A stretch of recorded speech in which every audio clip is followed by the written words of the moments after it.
Assalamualaikum warahmatullahi wabarakatuh. Salam sejahtera buat Sobat Lin Whitening dimanapun berada. Oke, Bim akan lanjutkan cerita Yechen-nya. Tapi seperti biasa, bantu tekan tombol like dan berkomentar juga. Terima kasih sesudah dan sebelumnya. Oke, lanjut saja, bos. Bab 1971 sampai bab 1975. Fei Kexin tahu bahwa karena Ye Chen telah memberi perintah, dia pasti tidak akan berdiam diri. Jadi, dia segera mengikuti staf dan bergegas ke lantai pertama. Ruang VIP di lantai 1 sangat dekat dengan ruang perjamuan. Yuan Zixu telah membawa Fei Jianzong yang sekarat ke sini. Segera, staf juga membawa Fei Kexin. Begitu Fei Kexin memasuki pintu, dia tidak lagi peduli dengan identitas gandanya. Dia bergegas ke Fei Jianzong dan bertanya dengan suara tercekat, "Kakek, kakek, tolong bangun, kakek, saya Kexin. Bisakah kamu mendengarku?" Yuan Zixu meratap dan berkata, "Nona Kexin, nafas Fei Lao sangat lemah. Aku khawatir. Aku khawatir tidak ada cara untuk menyelamatkannya." Air mata besar Fei Kexin mengalir turun. Tersedak oleh isak tangis dan berkata, "Tidak, Tuan Ye tidak akan membiarkan kakek meninggal seperti ini. Dia pasti punya cara. Dia pasti punya." Yuan Zixu menghela nafas, "Saya pikir pil peremajaan itu memang bisa menghidupkan kembali orang mati. Tapi Tuan Fei sekarang, biasanya tidak mampu lagi membayar uang untuk membeli." Fei Kexin juga tahu bahwa kakek kini direbut oleh pamannya. Dan dengan kelakuan pamannya, dia pasti akan memblokir semua peluang untuk melakukan serangan balik. Dalam keadaan seperti itu, bagaimana kakek mampu membeli pil peremajaan? Apalagi Fei Kexin sendiri tidak yakin Ye Chen pasti akan memberikan pil peremajaan kepada kakek. Lagi pula, harga ramuan peremajaan ini terlalu tinggi, dan beberapa bantuan yang dia kumpulkan sebelumnya mungkin hanya setetes air. Tepat ketika dia panik dan tidak tahu harus berbuat apa, pintu ruang VIP dibuka, dan sesosok tubuh tinggi masuk dengan cepat. Fei Kexin berbalik dan melihat bahwa itu memang Ye Chen. Dia bergegas ke arahnya, berlutut dan menangis dan memohon, "Tuan Ye, tolong selamatkan kakek saya. Selama Anda bersedia menyelamatkannya, saya akan melakukannya. Saya ingin menjadi sapi dan kuda sepanjang hidupku untuk membalas kebaikanmu." Ye Chen melirik Fei Kexin dan bertanya padanya, "Haruskah aku memanggilmu Nona Zan atau Nona Fei?" Fei Kexin mendengar ini, kata-kata itu membuat jantungku berdetak kencang. Dia tiba-tiba menyadari bahwa Ye Chen mungkin sudah mengetahui identitasnya. Jadi, dia segera bersujud dan bertobat, "Maaf Tuan Ye. Nama saya Fei Kexin. Saya cucu dari keluarga Fei, bukan Zan Feier. Tapi saya tidak bermaksud berbohong kepada kamu. Aku hanya ingin kakekku diremajakan. Dan, aku ingin dekat denganmu terlebih dahulu dan berteman denganmu." Dia kemudian menjelaskan, "Alasan mengapa aku menggunakan identitas Zan Feier adalah karena aku takut itu Anda akan memahami tujuan saya sebelumnya. Dan saya menggunakan identitas Zan Feier. Saya tidak memiliki niat jahat untuk dekat dengan Anda, ayah mertua Anda, dan istri Anda.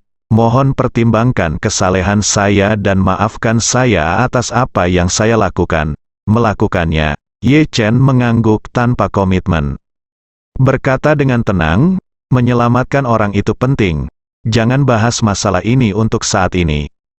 Fei Kexin memandang Ye Chen dengan cemas dan bertanya dengan ragu-ragu, "Tuan Ye, bisakah kamu menyelamatkan kakekku? Apakah kamu akan mati?" Saat Ye Chen hendak berbicara, seorang prajurit istana Wanlong mendatangi Ye Chen dan berbisik, "Tuan Ye, tamu terhormat Lai Qinghua, Tuan Lai, meminta untuk bertemu denganmu di pintu." Ye Chen mengangguk dan berkata, "Silakan masuk, Tuan Tua." Segera, prajurit istana Wanlong mengundang Lai Qinghua masuk, yang tampak khawatir. Ye Chen bertanya dengan hormat, "Tuan Lai, mengapa Anda ada di sini?" Lai Qinghua berkata dengan tergesa-gesa, saya baru saja melihat Jian Zong muntah darah dan tidak sadarkan diri, dan saya merasa khawatir. Saat dia mengatakan itu, dia buru-buru menatap Fei Jianzong, yang sudah sekarat, mau tak mau bertanya, Tuan Ye, apakah Anda punya solusi untuk situasi saat ini di Jianzong? Ye Chen melirik Fei Jianzong dan kemudian ke Fei Kexin. Pada saat ini, Fei Jianzong memang berada di ambang kematian, dengan hanya nafas terakhir yang tersisa. Melihat Fei Kexin dan Lai Qinghua memiliki ekspresi memohon di wajah mereka, Ye Chen tidak berkata apa-apa lagi dan langsung mengeluarkan setengah dari pil penyebar darah dan penyelamat jantung yang telah dia siapkan dari sakunya. Saat dia mengeluarkan setengah dari pil penyebar darah dan penyelamat jantung, Fei Kexin menangis karena kegembiraan. Obat mujarab pada dasarnya terlihat serupa, dan dia berpikir bahwa apa yang dikeluarkan Ye Chen adalah ramuan peremajaan yang diimpikan kakeknya. Memikirkan kembali efek ajaib dari pil peremajaan tadi, saya khawatir hanya seperempatnya yang dapat menyelamatkan kakek. Jika Anda meminum setengah pil, Anda mungkin dapat memperpanjang hidup Anda setidaknya 6 hingga 7 tahun, atau bahkan 10 tahun. Namun, ketika dia begitu bersemangat sehingga dia bahkan tidak tahu bagaimana harus berterima kasih kepada Ye Chen berkata dengan tenang, Nona Fei, saya ingin menjelaskannya dulu. Ini bukan pil peremajaan. Fei Kexin tertegun sejenak. Tidak, pil peremajaan? Tuan Ye, lalu pil jenis apa ini? Ye Chen berkata dengan tenang, ini adalah pil penyebar darah dan penyelamat jantung. Ini kemanjurannya jauh lebih buruk daripada pil peremajaan, tapi setengahnya cukup untuk menyelamatkan kakekmu. Ngomong-ngomong, aku akan membuatnya tetap hidup selama 1 atau 2 tahun lagi. Fei Kexin merasa lega. Saat mendengar ini, sekarang, beraninya dia berharap kakeknya bisa hidup 10 tahun lagi. Selama dia bisa melewati rintangan ini, dia akan beruntung. Jadi, sambil berlutut di tanah dan bersujud kepada Ye Chen, dia tidak bisa menahan diri untuk tidak mengucapkan terima kasih. Terima kasih, Tuan Ye, karena telah menyelamatkan hidup Anda. Terima kasih, Tuan Ye, di masa depan, Kexin akan membalas budi Anda kebaikan. Ye Chen melambaikan tangannya dan berkata dengan nada acuh tak acuh, aku tidak ingin kamu menjadi sapi atau kuda untuk membalas budiku. Adapun setengah dari penyebar darah dan penyelamat hati ini pil, di satu sisi, aku tidak ingin berhutang budi padamu, melihat kesalehanmu, setelah kakekmu meminum setengah dari pil, kamu dan aku tidak akan berhutang apapun satu sama lain, hati. Fei Kexin menegang dan dia ingin menjelaskan sesuatu, tetapi melihat nafas kakeknya sepertinya semakin lemah, dia hanya berkata dengan hormat, terima kasih. Tuan Ye, terima kasih. Setelah mengatakan itu, dia segera berdiri dan datang ke sisi Fei Jianzong, dan memasukkan setengah dari pil penyebar darah dan penyelamat jantung ke dalam mulutnya. Setelah beberapa saat, Fei Jianzong, yang hampir kehabisan napas, akhirnya perlahan membuka matanya. Namun efek dari setengah pil penyelamat jantung pengusir darah setelah menyelamatkan nyawanya hanya tersisa sedikit, dan hanya dapat membuat tubuhnya sedikit lebih baik. Oleh karena itu, Fei Jianzong masih sangat lemah saat ini, namun dia tidak mampu menyembuhkan untuk saat ini, mengancam jiwa. Saat dia membuka matanya dan melihat Fei Kexin, lelaki tua itu dengan lemah berseru, Kexin. Setelah mengatakan itu, dia langsung menangis. Baginya, dia telah menang dan tidak pernah kalah dalam hidupnya. Tanpa diduga, pada usia 90 tahun, dia akan dikalahkan di tangan putranya sendiri, dan dia akan dikalahkan sepenuhnya. Selain kesedihannya, dia melihat Lai Qinghua ada di sana, dan dia bahkan lebih malu lagi. Dia berkata, Saudara Lai, aku membuatmu tertawa hari ini. Lai Qinghua menggelengkan kepalanya dan berkata dengan serius, Jianzong, kamu jangan memikirkan apapun sekarang, merawat tubuhmu dengan baik adalah yang paling penting, jagalah perbukitan hijau dan jangan khawatir kehabisan kayu bakar, jika kamu ingin mengambil kembali apa yang menjadi milikmu, kamu harus jaga baik-baik tubuhmu dulu. Fei Jianzong tertawa sedih. Dia menggelengkan kepalanya dan menghela nafas. Saudaraku, aku khawatir aku tidak akan segera mati. Bagaimana aku bisa mengambil kembali apa yang menjadi milikku? Sudah mengendalikan situasi di Amerika Serikat. Saya sekarang menjadi orang miskin, dan saya akan segera mati. Orang tua yang kesepian, bagaimana Anda bisa bertarung dengannya? Fei Kexin berkata dengan cepat, kakek, Tuan Ye baru saja memberimu setengah pil penyelamat jantung hemat darah. Bukan saja hidupmu tidak dalam bahaya, tetapi umurmu akan diperpanjang setidaknya 1 atau 2 tahun. Fei Jianzong tampak bersemangat saat mendengar ini. Dia memandang Ye Chen di samping Fei Kexin dan bergumam, apakah ini Tuan Ye? Ye Chen memandang lelaki tua yang semakin memudar di depannya, tersenyum sedikit, dan berkata dengan tenang, halo, Tuan Fei, nama saya Ye Chen. Fei Jianzong merasa tubuhnya memiliki kekuatan yang sedikit lebih besar dari sebelumnya. Jadi dia berjuang untuk bangun, dia ingin memberi hormat pada Ye Chen. Tetapi Ye Chen mengulurkan tangannya untuk menghentikannya dan berkata, Tuan Fei, kamu masih lemah, jadi kamu tidak perlu memberi hormat. Fei Jianzong berkata, dengan rasa terima kasih yang sebesar-besarnya, Tuan Ye, saya di sini. Saya sudah lama mendengar tentang Anda, dan akhirnya saya bertemu Anda hari ini. Terima kasih atas anugerah penyelamatan hidup Anda. Jika bukan karena Anda tolong, aku mungkin mati dengan mata terbuka. Ye Chen melambaikan tangannya, melirik Fei Kexin di sampingnya, dan berkata, jika saya ingin mengucapkan terima kasih, sebaiknya saya berterima kasih kepada cucu Anda. Jika tidak, saya tidak berhutang budi padanya. Saya tidak akan terlibat dalam hal semacam ini. Setelah mengatakan itu, Ye Chen berkata lagi, ngomong-ngomong, saya juga ingin berterima kasih kepada Tuan Lai karena melakukan ini. Mohon ampun. Fei Jianzong mengangguk sedikit dan menatap Fei Kexin dengan air mata berlinang. Ketika kakek dan cucunya saling memandang, Fei Kexin juga menitikkan air mata dan menangis. Kemudian, Fei Jianzong melihat ke arah Lai Qinghua lagi dan mendesah pelan, Saudara Lai, saya telah merepotkanmu dengan masalah ini. Lai Qinghua berkata dengan tergesa-gesa, mengapa kamu bersikap sopan kepada saya? Selain itu, saya tidak dapat banyak membantu Anda. Anda sibuk, terutama Tuan Ye dan Kexin yang membantu Anda. Fei Jianzong mengangguk sedikit, menatap Ye Chen lagi, dan berkata dengan air mata terima kasih. Tuan Ye, saya pasti akan menyimpan kebaikan besar Anda di hati saya. Tapi aku sangat menyadarinya sekarang, aku dalam masalah. Dan aku mungkin tidak memiliki kemampuan untuk benar-benar membalas kebaikanmu. Jadi tolong jangan salahkan aku. Fei Jianzong tahu betul bahwa mulai saat ini, dia hampir tidak punya apa-apa. Meski masih ada sejumlah dana di rekening pribadi, dibandingkan dengan seluruh keluarga Fei, itu hanya setetes air. Sebagian besar aset keluarga Fei tidak ada hubungannya dengan dia. Ye Chen berkata dengan tenang saat ini, oke.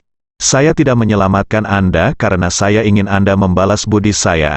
Selain itu, kondisi fisik Anda saat ini belum sepenuhnya pulih. Jika Anda dapat hidup 1 atau 2 tahun lagi di masa depan, Anda masih harus hidup 1 atau 2 bulan lagi. Anda dapat berkultivasi dan menyesuaikan diri secara perlahan. Fei Jianzong mengangguk dan berkata dengan penuh terima kasih. Terima kasih, Tuan Ye, terima kasih. Fei Kexin juga berkata dengan hormat, Tuan Ye, terima kasih kamu. Ye Chen melambaikan tangannya, dia berkata, Tuan Fei, saya punya pertanyaan untuk ditanyakan kepada Anda. Tolong jangan menyembunyikannya. Meskipun Fei Jianzong tidak tahu apa yang ingin ditanyakan Ye Chen, dia masih berkata dengan sangat tegas, jangan khawatir, Tuan Ye, saya akan memberitahu Anda semua yang saya tahu. Ye Chen mengangguk sedikit dan bertanya kepadanya, Tuan Fei, saya ingin tahu identitas Huo Yuanzeng nomor 099 yang menawar bersamamu di pelelangan. Huo Yuanzeng. Yuanzeng, Ketika Fei Jianzong mendengar ini, dia menggelengkan kepalanya dan tersenyum pahit. Namanya bukan Huo Yuanzheng, tapi dia jarang menggunakan identitas aslinya di luar. Setelah mengatakan itu, Fei Jianzong menambahkan, identitas aslinya adalah putra tertua dari keluarga An Chongqiu. An Chongqiu. Ye Chen tercengang saat mendengar 3 kata ini. Dalam ingatan Ye Chen, dia memiliki 3 paman. Paman tertuanya An Chongqiu, paman keduanya An Kaifeng, dan paman bungsunya An Zaonan. Selain itu, ada seorang bibi bernama An Youyu. Faktanya, Ye Chen hanya bertemu beberapa kali dengan ketiga paman dan 1 bibinya. Namun alasan utama mengapa saya dapat mengingat nama mereka dengan sangat jelas adalah karena nama mereka, seperti nama ibu saya An Chengqi, sama-sama diambil dari karya klasik Tiongkok. Di antaranya, nama ibu An Chengqi diambil dari kalimat dalam catatan sejarah, biografi Jenderal Li, bahwa pohon persik dan plum diam, dan bijinya buatan sendiri. Nama paman An Chongqiu diambil dari judul bab dalam The Book of Songs Xiaoya. Nama paman kedua An Kaifeng diambil dari Win Kaifeng dalam The Book of Songs Nama. Ketiga An Zaonan diambil dari salah satu dari 15 gaya nasional dalam The Book of Songs. Bibi An Youyu nama ini diambil dari bab pembuka, The Book of Songs Xiaoya Luming Hei, rusa mengaum, dan apel di alam liar dimakan. Meskipun Ye Chen tidak kuliah, keluarganya memberinya hadiah sebelum dia berusia 8 tahun, pendidikan pencerahan yang luar biasa.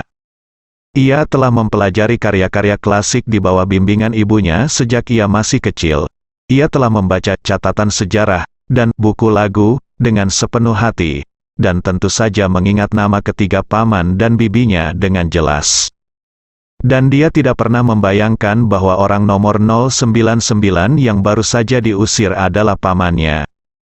Tidak heran dia tampak familiar bagiku, tapi aku tidak ingat di mana aku pernah melihatnya sebelumnya. Lagi pula, saya jarang berinteraksi dengannya, dan selama 20 tahun terakhir, penampilannya telah banyak berubah dibandingkan ketika dia berusia awal 20-an. Jadi saya tidak mengenalinya sama sekali untuk sementara waktu. Ye Chen mau tidak mau diam-diam berpikir, sepertinya pamanku tidak menawar pil peremajaan untuk dirinya sendiri. Kalau tidak, dia tidak akan memohon untuk mengambil pil peremajaan itu. Apakah itu untuk kakek? Tetapi, sebelum pelelangan, saya baru saja membicarakan kakek dengan Pak Lai. Dan Pak Lai juga menjelaskan bahwa kakek tidak pernah percaya pada hal-hal ini. Lalu untuk siapa dia meminum pil peremajaan ini? Ye Chen tiba-tiba berpikir keras. Kemudian, dia tanpa sadar menatap Lai Qinghua, yang juga tampak bingung. Lai Qinghua juga menebak keraguan di hati Ye Chen, mengerutkan kening dan berkata, "Sejak ayah An Qishan meninggal, pada dasarnya saya tidak memiliki kontak dengan keluarga An. Sudah lebih dari 40 tahun sekarang.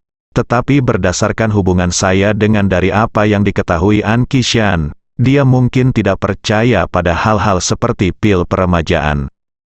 Setelah mendengar ini, Ye Chen akhirnya mengerti bahwa Lai Qinghua dan pamannya tidak bertemu satu sama lain selama bertahun-tahun, jadi dia tidak mengenalinya sama sekali. Pelelangan ayo. Fei Kexin di samping baru saja melihat dengan jelas bahwa ekspresi Ye Chen ngeri ketika mendengar 3 kata An Chongqiu. Selain itu, dia juga melihat dengan matanya sendiri bahwa Ye Chen dan Lai Qinghua sepertinya melakukan kontak mata dengan An Chongqiu. Pada saat ini, dia tiba-tiba menyadari di dalam hatinya, Tuan Ye dan Tuan Lai pasti memiliki hubungan dengan keluarga An. Jika tidak, Tuan Ye tidak akan pernah menunjukkan rasa ngeri, dan mereka berdua tidak akan pernah menunjukkan rasa takut, kontak mata seperti itu.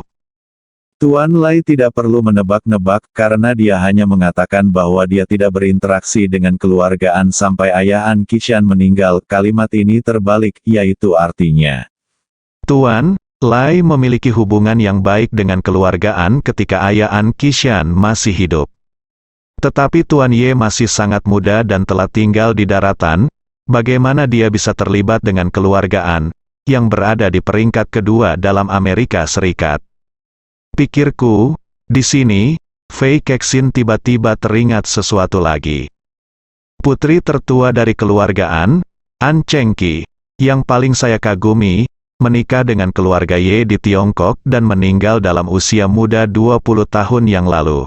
Dia tidak bisa menahan diri untuk tidak bergumam di dalam hatinya, keluarga An Chengqi, kamu keluarga, kamu Zongquan, kamu Chen. Memikirkan hal ini, dia sepertinya tiba-tiba memahami sesuatu, dan dia merasa ngeri. Pada saat ini, dia akhirnya menebak semua identitas Ye Chen. Ternyata dia bukan hanya Tuan Ye yang terkenal di Jinling, tapi juga putra dan cucu tertua dari keluarga Ye. Tidak hanya itu, dia adalah cucu tertua dari keluarga An, dia adalah satu-satunya putra An Chengqi, idola saya dalam hidup menurut legenda. An Chengqi, suami, dan putranya semuanya meninggal karena konspirasi. Tapi aku tidak menyangka An Chengqi akan melakukannya, putraku benar-benar selamat. Pada saat ini, Fei Kexin akhirnya mengerti bahwa dia, putri tertua dari keluarga Fei, awalnya berpikir bahwa dia akan menonjol dari keramaian ketika dia tiba di Jinling, tapi dia tidak pernah membayangkan bahwa di tanah seluas 3/4 hektar di Jinling ini, akan ada Ye Chen adalah naga sungguhan. Saat dia melihat identitas Ye Chen, Fei Kexin sepertinya telah memahami sedotan penyelamat nyawa yang sebenarnya. Dia tiba-tiba berlutut lagi, tersedak oleh isak tangis dan memohon, Tuan Ye, tolong bantu kakekku, bantu dia mendapatkan kembali kekuatan keluarga Fei. Begitu Fei Kexin mengatakan ini, Fei Jianzong tercengang karena terkejut. Dia tidak mengerti mengapa Fei Kexin meminta Ye Chen membantunya mendapatkan kembali kekuatannya. Bagaimanapun, meskipun Ye Chen memiliki pil peremajaan, bahkan jika dia memberikannya kepada dirinya sendiri, dia hanya akan mampu bertahan. Bertahan bukan berarti dia bisa mendapatkan kembali kekuatan keluarga Fei. Karena putra sulungnya telah mencabutnya, dan dia tidak punya cara untuk bersaing dengannya. Faktanya, dia mungkin tidak bisa kembali ke Amerika sama sekali. Sebab, begitu ia pulang dengan gegabah, putra sulungnya pasti akan menganggapnya sebagai duri di sisinya dan duri di dagingnya, dan tidak akan membiarkannya kembali hidup-hidup dalam keadaan apapun. Tapi Lai Qinghua di sampingnya terkejut dan bahagia. Anehnya, Fei Kexin mampu mengetahui identitas asli Ye Chen. Untungnya, Fei Kexin berhasil menemukan orang yang tepat selain Ye Chen. Mungkin tidak ada orang lain yang memiliki kemampuan untuk membantu Fei Jianzong mendapatkan kembali kendali atas keluarga Fei. Ye Chen juga sangat terkejut. Dia tahu Fei Kexin pintar, tapi dia tidak menyangka Fei Kexin begitu pintar. Dia pasti baru saja mendengar nama pamannya dan tidak bisa mengendalikan ekspresinya, jadi Fei Kexin mengetahui petunjuknya. Untungnya, selain Lai Qinghua, para prajurit istana Wanlong semua tahu bahwa dia adalah tuan muda dari keluarga Ye, dan kata-kata Fei Kexin tidak mengungkapnya. Oleh karena itu, Ye Chen tidak ingin menyangkalnya, tetapi hanya memandang Fei Kexin dan berkata dengan ringan, "Maaf, saya tidak dapat membantu Anda dengan ini." Fei Kexin berseru dengan putus asa, "Bagaimana mungkin, Tuan Ye, dengan kemampuanmu, jika kamu bersedia membantu, pasti ada jalan. Adapun syaratnya, kamu bisa meminta apapun yang kamu mau, aku yakin kakek akan menyetujuimu." Fei Jianzong sangat terkejut. Tampak di Fei Kexin, dan bertanya dengan lembut, "Kexin, apa yang kamu?" Melihat Fei Kexin telah mengetahui identitasnya, Ye Chen berkata kepada tentara istana Wanlong di sampingnya, "Kalian keluar dulu." Patuhi Tuan Ye, beberapa prajurit istana Wanlong prajurit itu segera berbalik dan berjalan keluar. Ye Chen segera menatap Yuan Zixu dan berkata, "Tuan, silakan minggir sekarang." Yuan Zixu melirik Fei Jianzong dan melihat Fei Jianzong mengangguk. Lalu dia memeluk Ye Chen dan berjalan pergi keluar. Saat ini, Hanya Ye Chen, Lai Qinghua, Fei Jianzong dan Fei Kexin yang tersisa di ruangan itu. Ye Chen memandang Fei Jianzong saat ini dan berkata dengan serius, "Tuan Fei, saya adalah cucu langsung dari keluarga Ye Dianjing, ibu saya adalah An Chengqi, putri tertua dari keluarga An Chongqiu yang bersaing dengan kamu baru saja, dia pamanku." Fei Jianzong tercengang saat mendengar ini, dia melebarkan matanya dan berkata dengan wajah ngeri, Kamu adalah putra An Chengqi, bukankah semua keluarga An Chengqi sudah mati?" Ye Chen menghela nafas dan berkata dengan serius, "Orang tuaku meninggal, tapi aku selamat." Setelah mengatakan itu, Ye Chen bertanya kepadanya, "Apakah Anda tahu cerita di dalam tentang alasan mengapa orang tua saya meninggal?" Fei Jianzong menggelengkan kepalanya dan berkata, "Tuan Ye, ibumu An Chengqi berada di Tiongkok saat itu. Beritanya kematiannya berdampak besar pada masyarakat kelas atas di Amerika Serikat. Banyak orang mengatakan bahwa dia dibunuh oleh seseorang, tetapi tidak ada yang tahu oleh siapa dia dibunuh. Dikatakan bahwa keluarga An telah menyelidikinya, tetapi telah tidak pernah mengetahuinya. Orang luar, bahkan lebih tidak dikenal." Pada saat ini, Fei Kexin di samping juga berkata, "Tuan Ye, setelah ibumu meninggal, banyak alumninya di Stanford, serta mereka yang menerima investasinya dan menjadi pengusaha papan atas, para petinggi di Silicon Valley telah mencoba segala cara untuk mencari tahu kebenaran tentang kematiannya selama bertahun-tahun, dan bahkan hingga saat ini mereka belum menemukan petunjuk yang jelas." Mendengar hal tersebut, Ye Chen merasa kecewa. Pada awalnya, dia berpikir bahwa orang tuanya dibunuh oleh keluarga Su. Tetapi ketika dia menemukan keluarga Su, dia menemukan bahwa keluarga Su tidak memiliki kemampuan itu sama sekali. Kemudian, dia merasa bahwa keluarga Ye harus mengetahui alasannya. Orang tuanya dibunuh, tetapi Ye Zongquan dia juga bingung tentang hal ini. Sekarang dia merasa bahwa Fei Jianzong mungkin memiliki informasi orang dalam yang tidak dia ketahui, tetapi dia juga tidak tahu apa-apa. Yang paling membuat Ye Chen putus asa adalah itu keluarga kakeknya sepertinya tidak mengetahui alasannya. Tidak hanya itu, teman-teman lama ibu saya di Stanford, serta begitu banyak raksasa internet tempat dia berinvestasi, dan begitu banyak orang pintar terkemuka yang bekerja bersama, tidak dapat menemukan petunjuk apapun. Ini sungguh luar biasa.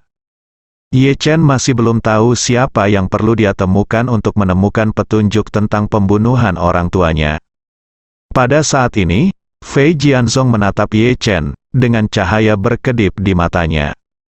Menurutnya, Ye Chen adalah cucu An Qishan. Jika ia bisa mengerahkan kekuatan keluargaan, tidak akan sulit membantunya mendapatkan kembali kekuasaan. Jadi, dia segera memohon, "Tuan Ye, saya dengan berani meminta Anda untuk membantu mendapatkan kembali kendali atas keluarga Fei. Jika memungkinkan, saya bersedia memberi Anda 20% saham dari seluruh properti keluarga Fei sebagai hadiah." Ye Chen tersenyum dan bertanya kepadanya, "Menurut Anda mengapa saya dapat membantu Anda mendapatkan kembali kekuatan Anda?" Fei Jianzong berseru, "Tuan Ye, Anda adalah cucu Tuan An Qishan. Selama Anda bertanya, keluarga An pasti akan menanggapinya permintaanmu. Dengan kekuatan keluarga An, masalah ini tidak terlalu sulit." Ye Chen menggelengkan kepalanya dan berkata dengan tenang, "Tuan Fei, anggap saja masalah ini begitu saja. Saya belum pernah bertemu keluarga An lagi, dari 20 tahun, dan mereka bahkan tidak mengetahui hidup dan mati saya. Mengapa menurut Anda begitu? Apakah menurut Anda mereka akan menanggapi permintaan saya?" Pada titik ini, Ye Chen berhenti sebentar dan kemudian bertanya, "Selain itu, Anda dan saya baru bertemu hari ini. Jadi menurut Anda mengapa saya akan meminta rumah untuk Anda? Apakah hanya untuk Anda? Bagian 20% itu, Anda menyaksikan sendiri lelang malam ini. Jika saya membiarkan paman saya mengambil pil peremajaan, keluarga An pasti akan membayar saya 370 miliar dolar AS. Tetapi saya tidak mengambil satu pun dari uang ini. Apa yang terjadi? Menurut Anda apakah saya?" Ye Chen akan memperhatikan 20% saham Anda saja. Wajah Fei Jianzong menjadi pucat ketika dia mendengar ini. Baru saja, dia hanya merasa bahwa Ye Chen memiliki kemampuan untuk membantunya. Tetapi sekarang dia memikirkannya, dia tiba-tiba menyadari bahwa hanya karena Ye Chen memiliki kemampuan untuk membantunya, itu tidak berarti bahwa dia berkewajiban untuk membantunya. Memikirkan hal ini, dia menertawakan dirinya sendiri dan meratap, "Tuan Ye benar, saya menganggapnya terlalu remeh." Fei Kexin, yang berada di sampingnya, merasa seolah-olah hatinya telah dipukul dengan keras. Pada saat ini, dia juga tiba-tiba menyadari bahwa bantuan yang dia berikan kepada Ye Chen sebelumnya telah dibalas 2 kali lipat oleh Ye Chen dengan setengah dari pil penyebar darah dan penyelamat jantung. Kualifikasi apa yang dia miliki untuk meminta bantuannya? Pada saat ini, Lai Qinghua di samping menghela nafas dan menghibur. "Jianzong, saya tahu kamu tidak mau. Tetapi kamu harus tahu bahwa saat ini kamu hampir tidak punya apa-apa, tetapi pihak lain telah mengendalikan keluarga Fei dengan nilai pasar hampir 1 triliun dolar AS. Jadi, ada perbedaan besar dalam kekuatan, dan mustahil bagi Anda untuk menang." Berbicara tentang ini, Lai Qinghua menambahkan, "Selain itu, meskipun keluargaan kuat, mereka tidak dapat dengan mudah membantu Anda mendapatkan kembali kekuasaan. Ini bukan pertarungan antara dua negara. Siapa yang lebih kuat, siapapun yang dapat menghancurkan pihak lain dapat menghancurkan pihak lain. Ini adalah era damai dan masyarakat diatur oleh hukum, dan semuanya harus sesuai dengan prinsip-prinsip dasar hukum. Putra Anda mengandalkan metode rencana darurat tertinggi yang masuk akal dan sah untuk merebut kekuasaan Anda. Apa yang Anda andalkan untuk merebut kekuasaan putra Anda? Apakah dia mengandalkan keadilan bagi surga?" Kata-kata Lai Qinghua membuat Fei Jianzong tidak dapat membantahnya sejenak, dan hatinya sangat terpukul. Lai Qinghua sepertinya ingin membangunkan teman lama ini untuk selamanya. Jadi dia melanjutkan, "Jianzong, kamu harus memahami bahwa putramu tidak begitu saja merebut posisimu. Dia menghasut semua pejabat sipil dan militer untuk menggulingkannya. Kamu dinasti telah digulingkan, dan Anda menjadi terobsesi dengan keinginan akan pil peremajaan. Anda telah menyiapkan 200 miliar dolar AS hanya untuk bersaing memperebutkan pil peremajaan. Hal ini pasti akan sangat merangsang keturunan Anda dan pemegang saham lain di dewan direksi Anda. Dengan kata lain, Anda sama seperti kaisar tua di zaman kuno yang tidak ragu-ragu menggunakan kekuatan suatu negara untuk membeli keabadian. Keturunan Anda serta menteri sipil dan militer Anda tidak tahan lagi mendukungmu, mereka tidak lagi mempercayaimu. Mereka bahkan aku menganggapmu sebagai seorang pengecut dan tiran, dan aku hanya ingin menggulingkanmu dan mengembalikan semuanya ke jalur yang benar. Pikirkanlah sendiri, jika kamu tidak kalah dukungan semua orang, bagaimana putra sulungmu bisa melakukannya dengan mudah dan sepenuhnya, ambil kekuatanmu." Pada titik ini, Lai Qinghua berhenti sejenak dan menghela nafas. "Jianzong, segala sesuatu memiliki sebab dan akibat, kamu punya untuk merenungkan dirimu sendiri." Pada saat ini, Fei Jianzong merasa seperti disambar petir. Sebelumnya, dia hanya mengetahui bahwa putranya telah merebut kekuasaannya dan merampas dinasti yang telah dia ciptakan dengan susah payah.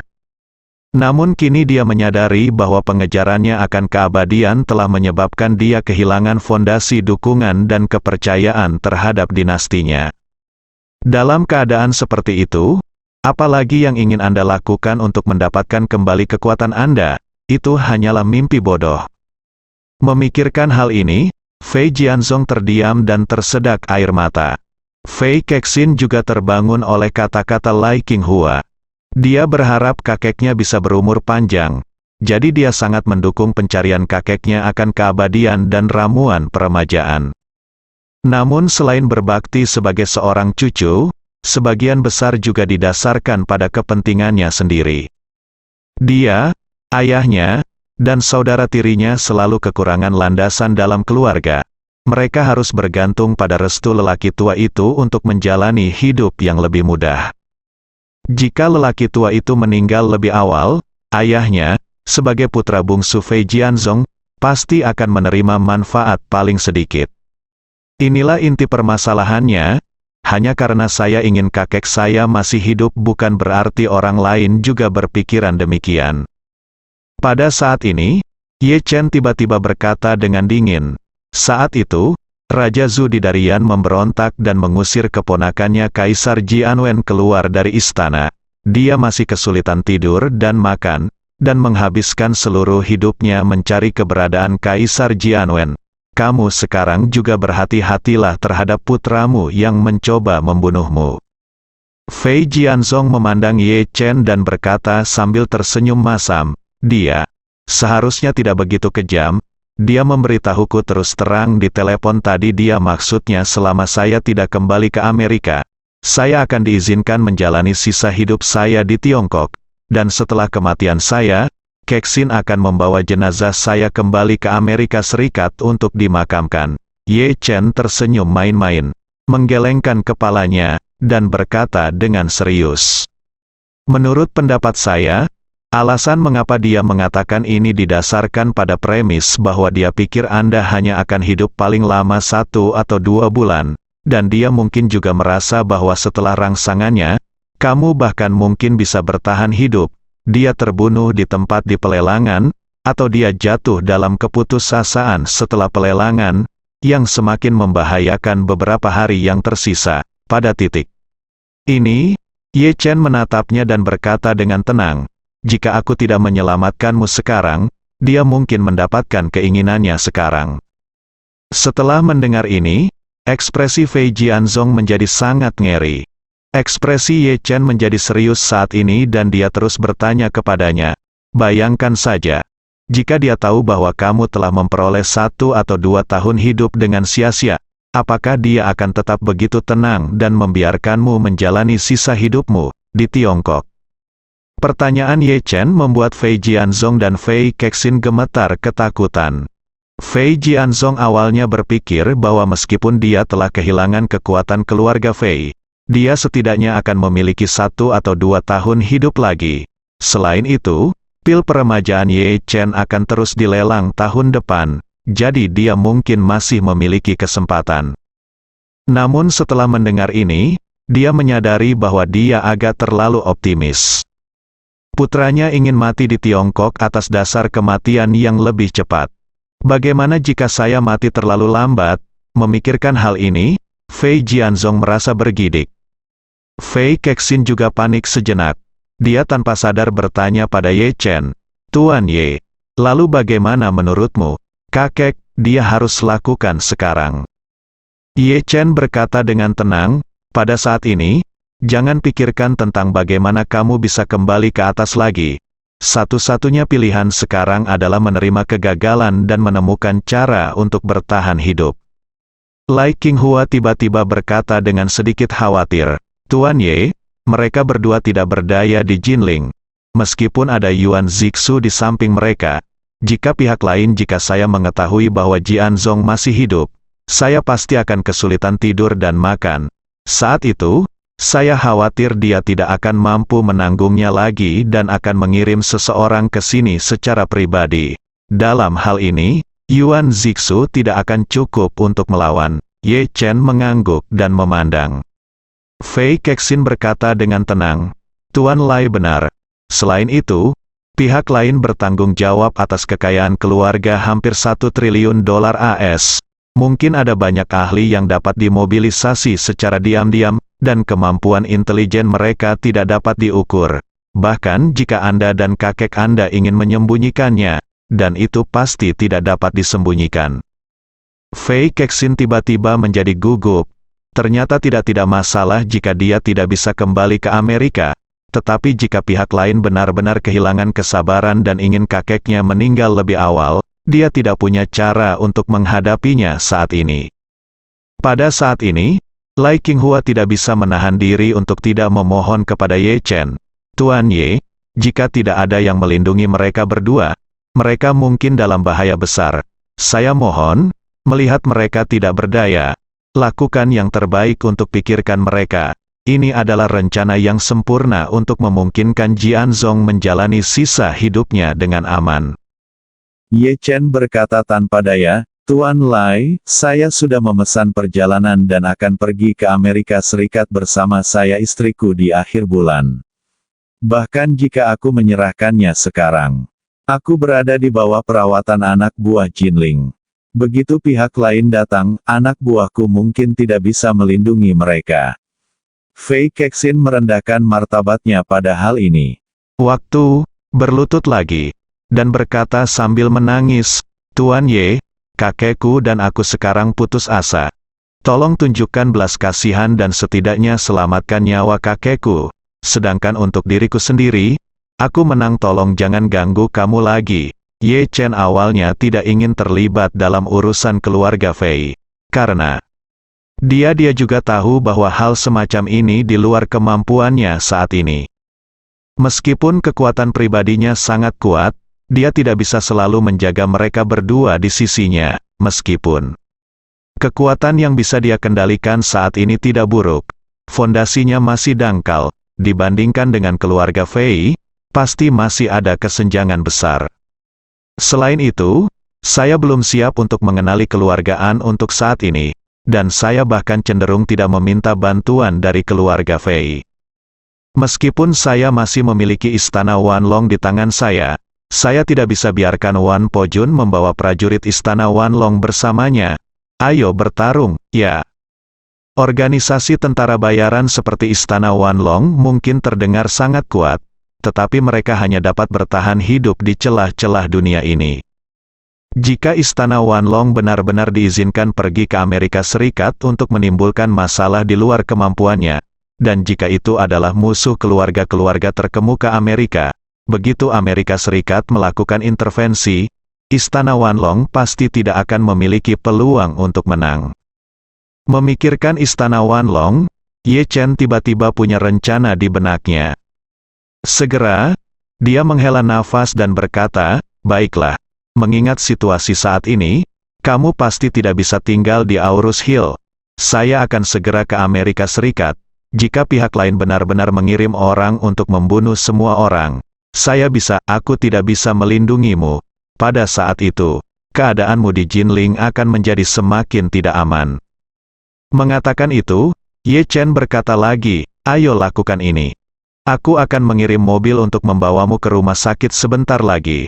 Dan kemudian diam-diam mengatur agar tentara istana Wanlong membawamu keluar dari rumah sakit, dan kemudian membawamu langsung ke pelabuhan untuk meninggalkan negara dengan perahu. Pergi ke Timur Tengah, istana Wanlong kini telah mulai membangun pangkalan di Timur Tengah. Ketika Anda sampai di sana, kemungkinan besar mereka tidak akan dapat menemukan Anda. Bahkan jika Anda menemukannya, mereka tidak akan dapat melakukan apapun padamu di wilayah istana Wanlong. Istana Wanlong, Fei Kexin mendengar tiga kata ini dan bertanya tanpa sadar, Tuan Ye, bukankah istana Wanlong dan keluarga Ye adalah musuh, Ye? Chen mendengus dan berkata dengan tenang, mereka semua adalah orang tua. Almanak, sekarang ada lebih dari 50.000 orang di istana Wanlong, semuanya setia kepadaku. Begitu Ye Chen mengucapkan kata-kata ini, Fei Kexin dan Fei Jianzong tercengang dan tercengang. Pernyataan Ye Chen yang meremehkan terdengar seperti guntur yang menggelegar di telinga kakek dan cucunya. Kakek dan cucu tidak pernah membayangkan bahwa keluarga Ye telah memberikan setengah dari harta mereka ke istana Wanlong dengan imbalan Wan Pojun, penguasa istana Wanlong, menjadi lebih liberal. Tetapi situasi sebenarnya justru sebaliknya. Tidak hanya keluarga Ye tidak menyerahkan setengah dari properti mereka ke istana Wanlong, Ye Chen juga mengambil alih seluruh istana Wanlong. Ini adalah kelompok tentara bayaran dengan puluhan ribu orang. Meskipun kelompok tentara bayaran seperti itu tidak dapat dibandingkan dengan tentara Amerika, skala dan efektivitas tempurnya sama sekali tidak sebanding dengan keluarga kaya seperti keluarga Fei. Otak Fei Kexin belum bereaksi, tetapi Fei Jianzong tiba-tiba menyadarinya dan berkata, pantas saja. Pantas saja ketika memasuki tempat tersebut, Master Yuan pernah mengungkapkan keraguannya, mengatakan bahwa hampir semua petugas keamanan di sini adalah ahli seni bela diri, dan Siu yang terendah adalah prajurit bintang 3, dan yang lebih tinggi bahkan memiliki beberapa prajurit bintang 5.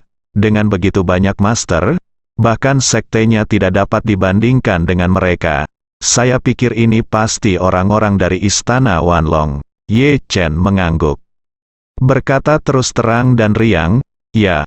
Orang yang bertanggung jawab atas keamanan seluruh pelelangan kali ini semuanya adalah prajurit dari Istana Wanlong.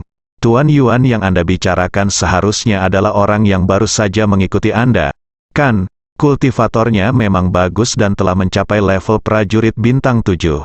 Jika ditempatkan di Istana 10.000 naga, itu juga berada di level 4 Raja Perang Besar. Fei Jianzong memandang Ye Chen ngeri dan bergumam, Tuan Ye, bagaimana kamu tahu, Tuan Yuan, dia adalah prajurit bintang 7?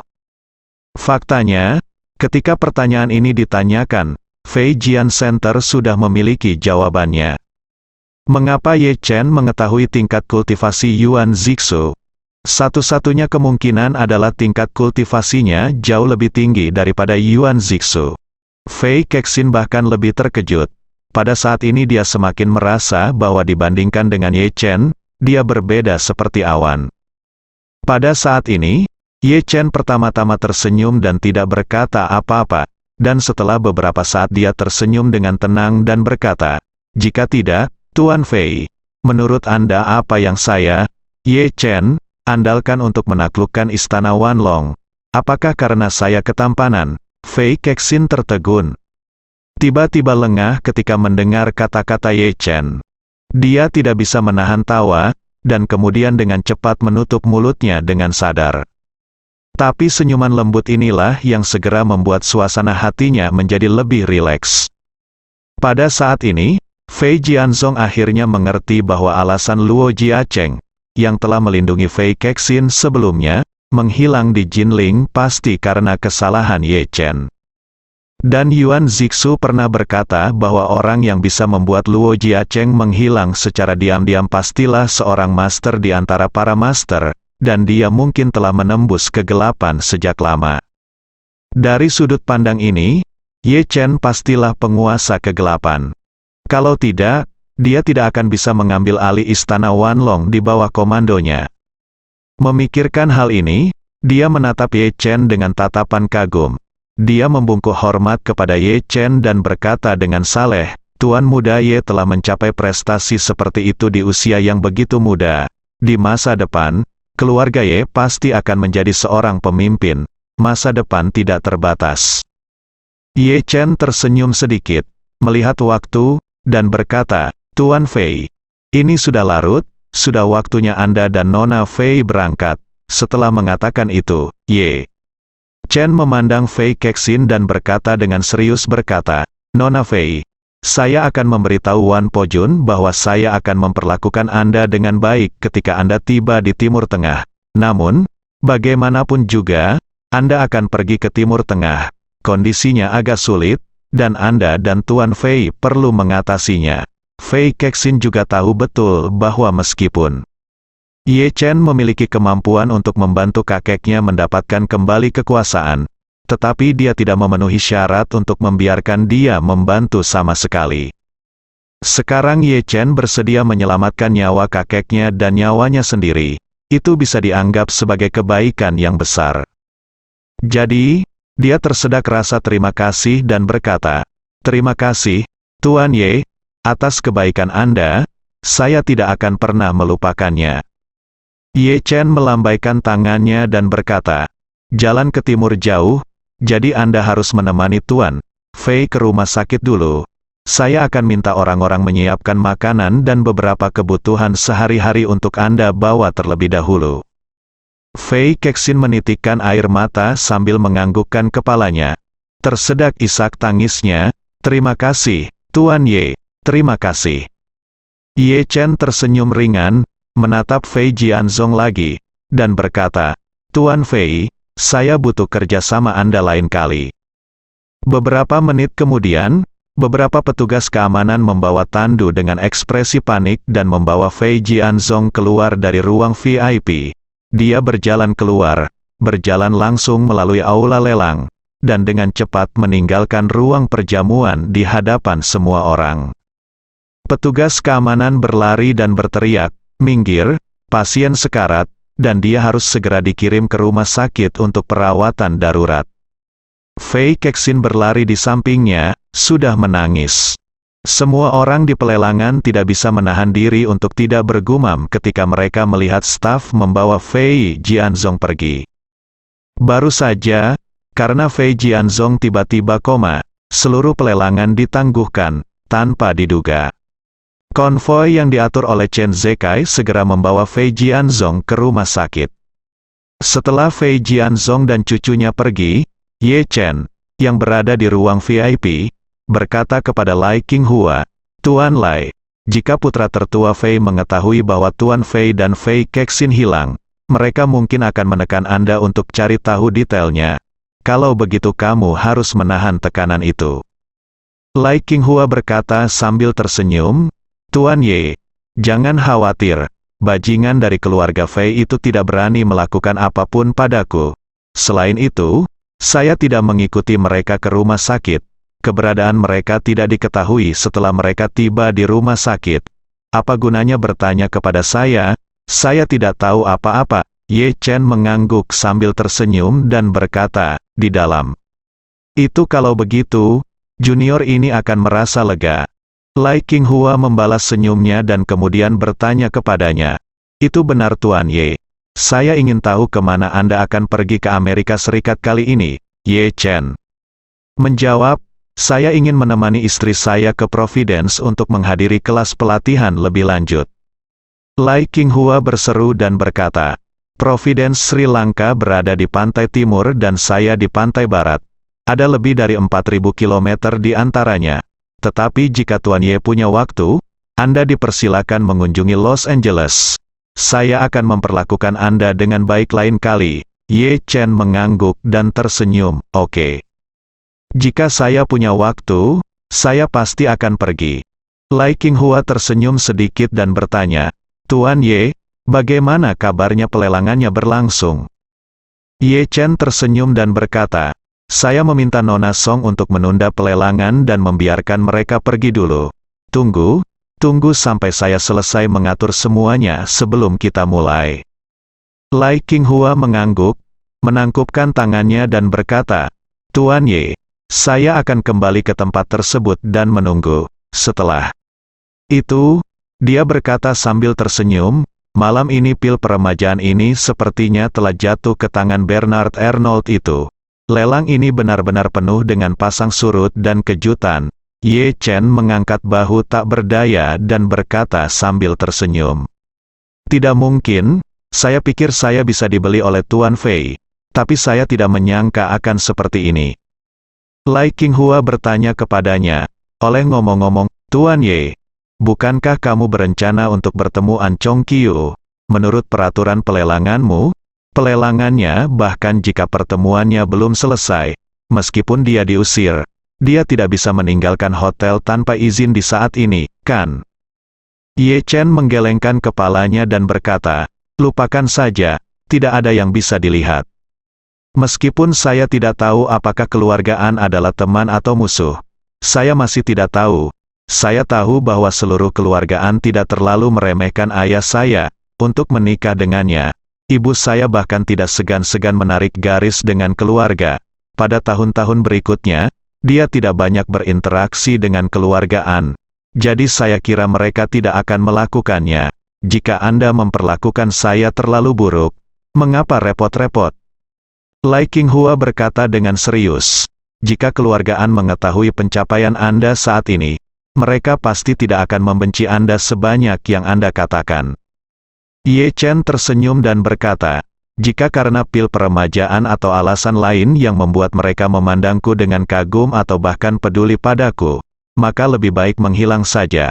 Seperti kata pepatah lama, jika kamu hidup dalam kemiskinan di kota yang sibuk, tidak ada yang peduli padamu. Jika kamu kaya di pegunungan, kamu memiliki kerabat jauh.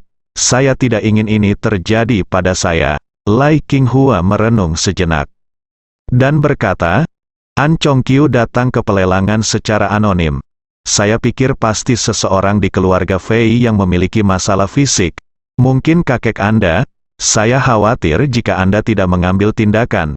Jika sesuatu terjadi pada kakek Anda atau orang lain karena ini, kamu akan merasa tidak enak. Ye Chen melambaikan tangannya. Tidak, mereka tidak sopan kepada ayahku saat itu, dan mereka juga tidak sopan kepada ibuku. Bahkan jika sesuatu terjadi pada salah satu dari mereka, aku tidak akan menyesalinya. Setelah mengatakan itu, Ye Chen berkata dengan tenang, selain itu, jika ada di antara mereka yang benar-benar dalam keadaan darurat, dia pasti akan datang sendiri. Daripada meminta pamanku untuk datang dan membeli pil peremajaan, menurutku meskipun ada situasinya tidak akan terlalu kritis, bersambung.